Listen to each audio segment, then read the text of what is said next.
அப்ப என்னதான் பதில் சொன்னாரு அவர் எல்முருகன் அவர்கள்? அவர் என்ன சொல்றாருன்னா, நான் வந்து அந்த துறையே இல்ல. 2வது பார்த்தீங்கன்னா, அந்த டிஆர்எம் பார்த்துக்குவாரு, ஜிஎம் பார்த்துக்குவாருன்னு அவங்க சொல்றாரு. ஆனா மேடையில பேசுனது அவர் தானே. அவர் தான் பேசினாருங்க. அதனால தான் நான் அவர நிறுத்தியே கேட்டேன் அந்த நிகழ்ச்சியில. நாங்க வந்து டிஆர்எம் கிட்டயும் பேசுறோம், இவங்ககிட்டயும் பேசினாலும், அவங்க யாரும் எங்கள கூட்டும் பேச மாட்றாங்க. ஒரு டிசபிலிட்டினாலே எங்கள மதிக்கவே மாட்றாங்க. எங்கள கூட்டத்தில கூட எங்களுக்கு பேசறதுக்கு வாய்ப்பு குடுக்க மாட்றாங்க. ஜிஎம்முக்கு எத்தனையோ மெயில் போட்டோம், எத்தனையோ கடிதம் போட்டோம்.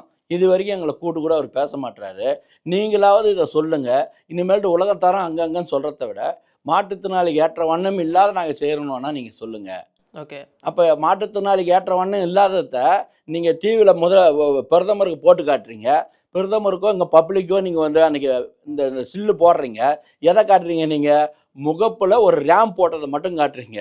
ஆனா, உள்ளுக்குள்ள எத்தனை பிளாட்ஃபார்ம் இருக்குது? அந்த பிளாட்ஃபார்ம்லாம் போற மாரி நீங்க எங்கேயாவது ஒரு இடத்துலயாவது டிவில காட்டுறீங்களா?